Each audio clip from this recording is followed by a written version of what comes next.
예수님의 비유 가운데는 그 당시 사람들의 고정관념을 뒤집어 엎는 파격적인 말씀이 많이 있습니다. 그 파격 속에 복음의 진수가 담겨 있을 때가 많이 있습니다.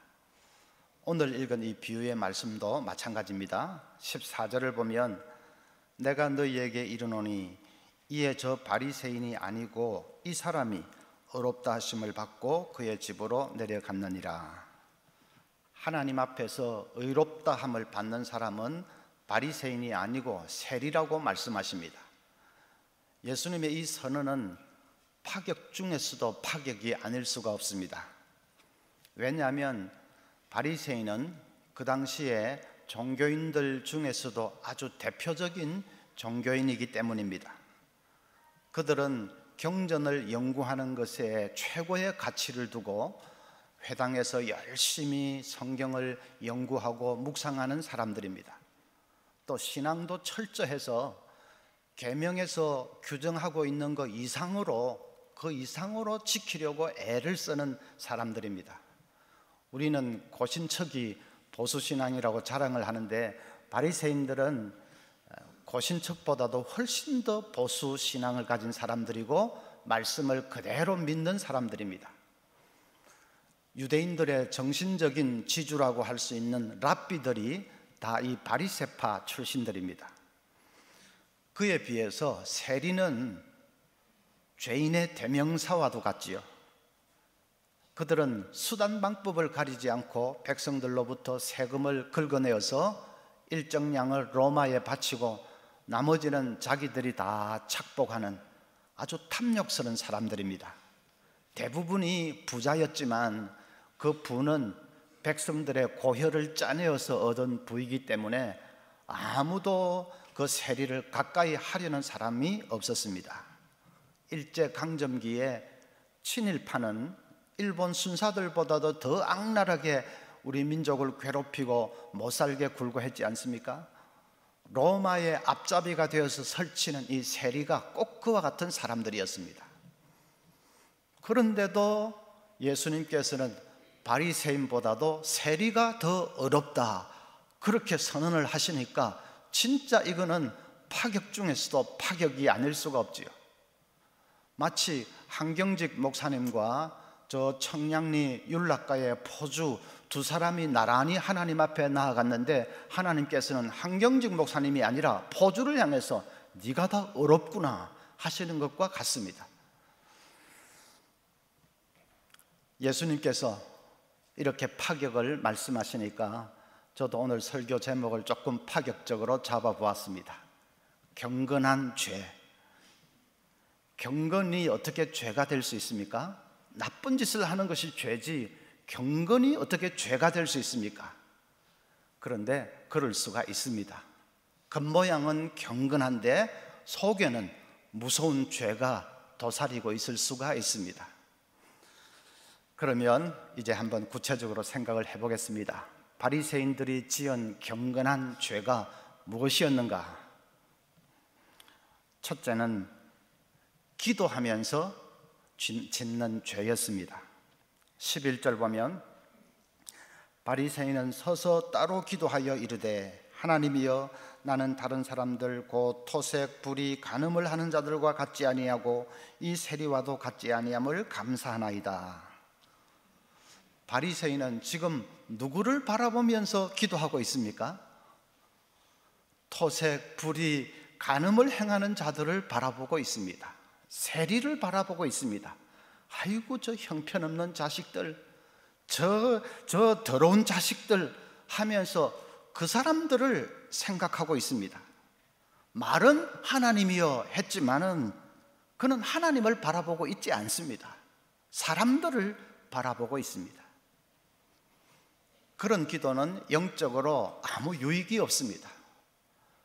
기도한다고 하면서 하나님을 바라보고 기도하는 것이 아니라 옆에 있는 사람들을 바라보고 있는데 그런 기도는 영적으로 아무 유익이 없지요. 나아가서 그렇게 사람을 바라보는 것이 습관화가 되면 그게 무서운 죄로 발전할 수 있습니다. 마태복음 6장 5절에 예수님이 책망하신 거 보십시오. 또 너희는 기도할 때에 외식하는 자와 같이 하지 말라.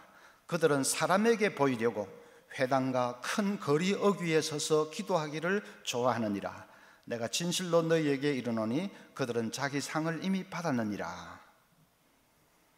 바리새인들은 오로지 사람에게 보이려고 기도한다는 것입니다.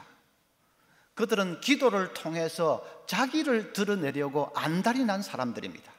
내가 신령한 사람이다, 기도 많이 하는 사람이다, 영적인 사람이다, 그런 것을 과시하려고 아예 안달이 난 사람들입니다. 기도가 자기 자랑의 도구로 전락해버렸습니다. 그러니까 기도를 하면 할수록 목이 더 뻣뻣해지고 더 교만해집니다. 기도하면서 옛사람이 꺾여야 될 텐데 기도를 하면 할수록 옛사람이 더 춤을 추고 있습니다. 기도하면서 죄를 짓고 있는 것이지요. 그것이 경건한 죄입니다. 여러분, 기도라는 것은 우리의 종교 행위 가운데서도 가장 경건한 행위 아니겠습니까? 하나님께 가까이 나아가서 아뢰는 것이 기도인데 우리 종교 행위들 중에서도 가장 경건한 것이지요. 그러나 그런 경건한 행위 속에 죄가 틈탈 수 있습니다. 그러면 그 죄는 다른 어떤 죄보다도 더 무섭습니다. 하나님께 가까이 다가가서 짓는 죄는 그렇지 않은 죄보다도 더 무섭습니다. 천사는 마귀가 타락해서 천사가 마귀는 천사가 타락해서 마귀가 됐죠. 하나님을 가장 가까이 모시고 섰는 천사가 타락하니까 바로 마귀가 됐습니다. 마찬가지로 하나님께 가장 가까이 다가가서 짓는 죄는 더 심각하고 더 무섭습니다. 그래서 기도하면서 죄 짓지 않도록 특별히 조심해야 됩니다. 어떤 분은 직장 구내식당에서 식판을 앞에 두고 이제 식사 기도를 해야 되겠는데 좀 창피하고 그러니까 그냥 이렇게 하고 밥을 먹는 사람이 있습니다. 잔뜩 사람을 의식하고 있는 거지요. 그런데 그것은 초신자니까 그냥 그렇게 하는 거 애교로 봐줄 수 있습니다. 프린스턴 신학교의 어떤 교수님은 이제 학교 체포를 인도하는데 설교 다 마치고 축도를 하려고 하는데 문득 그 학생들 헬라어 수업 시간이 변경된 것을 광고를 한다는 것을 깜빡 빠뜨리고 광고를 안 한 것이 생각이 났습니다. 이제 축도 마치면 학생들이 우르르 일어나서 전부 나갈 텐데 이거 어떻게 하나 하다가 재빨리 머리를 굴려서 이렇게 축도를 했습니다.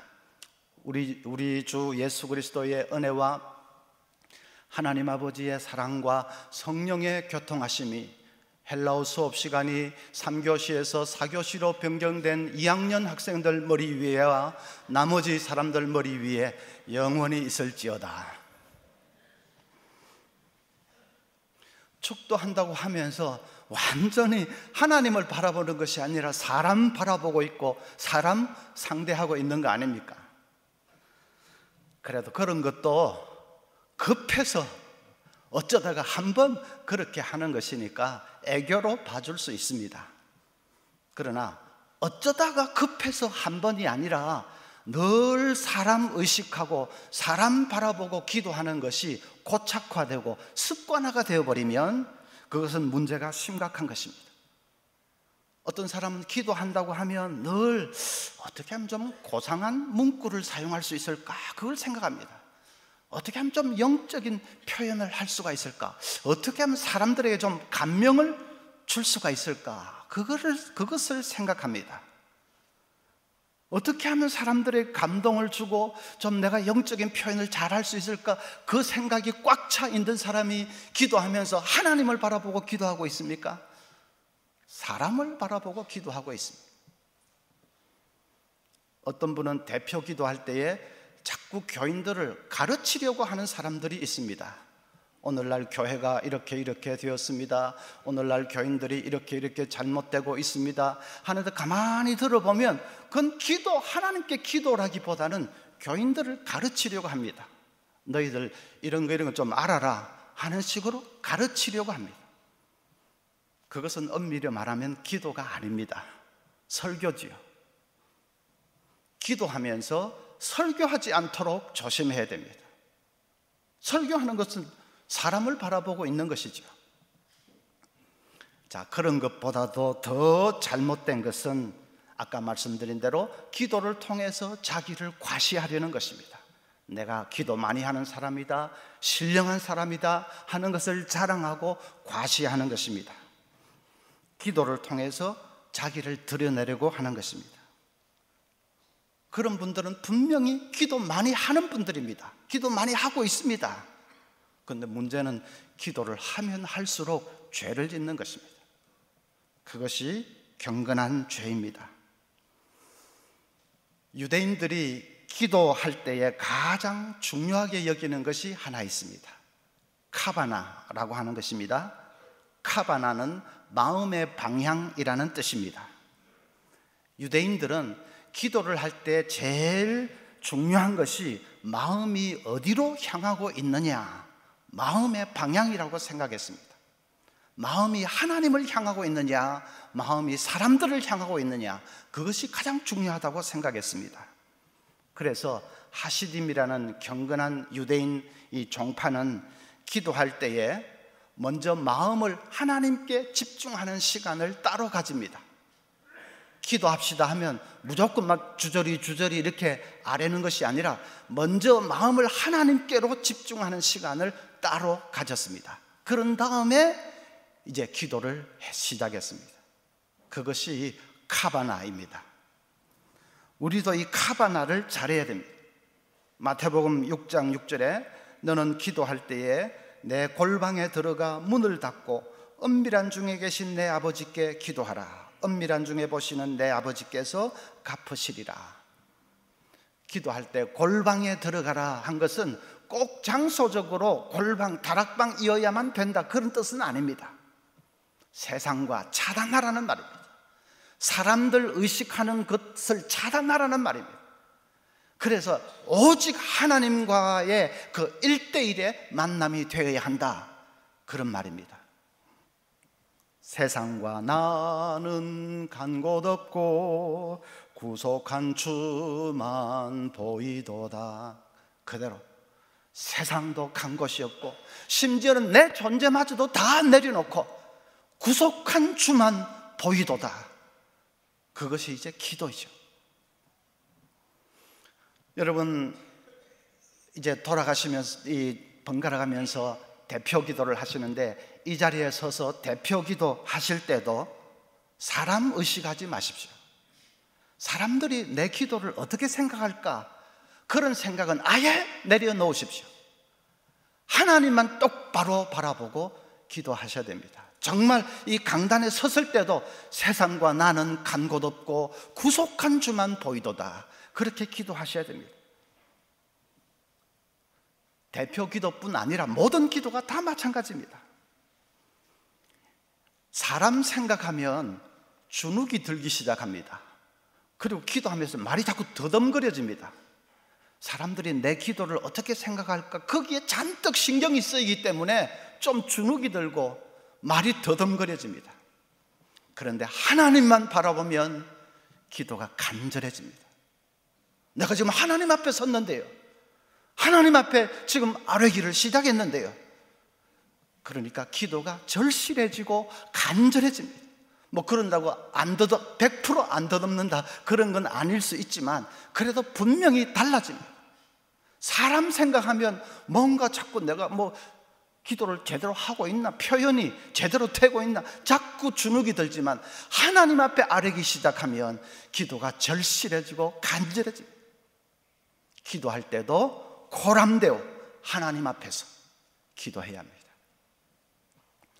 둘째로 헌신하면서 짓는 죄입니다. 그게 경건한 죄입니다. 12절에 보면 바리새인은 이렇게 기도합니다. 나는 일회에 2번씩 금식하고 또 소득의 11조를 드리나이다. 금식한다, 11조 한다, 다 행위에 대한 것이지요. 왜 자기 내면에 대한 언급은 없을까요? 바리새인들도 분명히 내면에 문제가 있었을 것입니다. 무슨 탐욕도 있었을 것입니다. 시기와 질투와 미움도 있었을 것입니다. 엄난도 있었을 것입니다. 인간인데 뭐 그런 것이 없겠습니까? 그런데도 자기 그 내면의 마음의 죄는 이런 망구 언급도 없고, 한다는 말이 그냥 나는 금식도 잘하고 11조도 잘합니다. 왜 그런 외형적인 행위만을 언급할까요? 바리새인들은 이 속에 있는 죄를 은폐하고 사는 사람들입니다. 자기는 아무 문제가 없는 듯이 감추고 사는 사람들입니다. 그러다가 뭔가 양심의 가책이 오면 외형적인 행위를 통해서 그것을 무마시키려고 했습니다. 나는 금식도 잘하잖아. 나는 11조도 잘하고 있잖아. 근데 내가 무슨 문제가 있어? 아무 문제 없어. 그렇게 자기를 타이르고 양심의 가책을 무마시켜 버렸습니다. 여러분, 속에 있는 죄가 깨달아지면 어떻게 해야 됩니까? 하나님 앞에 솔직하게 내어놓고 해결을 봐야지요. 마음을 갈아엎으면서 회개를 해야 되지요. 하나님, 죄인입니다. 어떻게 할 수 없는 죄인입니다. 저를 불쌍히 여겨주세요. 용서해 주세요. 눈물로 회개해야지요. 그런데 그렇게 하지 않고 나는 11조도 잘하고 있잖아. 금식도 나는 열심히 하잖아. 전도도 나는 많이 하잖아. 그런데 뭐 내가 무슨 문제가 있어 하고 콱 눌러버리고 문제가 없다는 듯이 그렇게 하면 되겠습니까? 바리새인이 자꾸 그렇게 하니까 겉으로 보기에는 종교 생활을 별 흠없이 잘 하는 것 같은데 속은 골마 터져가고 있었습니다. 그래서 예수님이 그들을 준엄하게 책망을 하십니다. 마태복음 23장 27절에 화 있을진저 외식하는 서기관들과 바리새인들이여, 회칠한 무덤 같으니 겉으로는 아름답게 보이나 그 안에는 죽은 사람의 뼈와 모든 더러운 것이 가득하도다. 회칠한 무덤 한번 상상을 해보십시오. 무덤에다가 하얗게 회칠을 해놓았으니까 보기에는 그냥 깨끗하고 번드르르합니다. 그런데 속에는 시체에 썩어 문드러지는 냄새가 진동하고 있습니다. 바리새인들은 분명히 헌신을 많이 하는 사람들입니다. 11조도 얼마나 큰 헌신입니까? 11조도 잘하고 금식도 하고 전도도 하고 구제도 하고 분명히 헌신을 많이 하는 사람들입니다. 그런데 헌신을 하면 할수록 속은 더 썩어 문드러지고 있습니다. 더 죄를 짓고 있습니다. 경건한 죄, 우리가 그렇게 되지 않도록 조심해야 됩니다. 그러면 경건한 죄를 짓지 않기 위해서는 어떻게 해야 되느냐? 그게 중요한 문제겠죠. 다른 말로 하면 진짜 경건이라는 것은 그러면 어떤 것이냐? 13절을 보십시오. 세리는 멀리 서서 감히 눈을 들어 하늘을 쳐다보지도 못하고 다만 가슴을 치며 이르되 하나님이여 불쌍히 여기소서 나는 죄인으로소이다 하였느니라. 세리는 기도하면서 사람을 바라보지 않았습니다. 하나님을 똑바로 바라보았습니다. 그러니까 자기의 온갖 추하고 더러운 죄가 다 드러납니다. 그것을 토로하면서 솔직하게 인정하고 내어놓으면서 가슴을 치면서 회개합니다.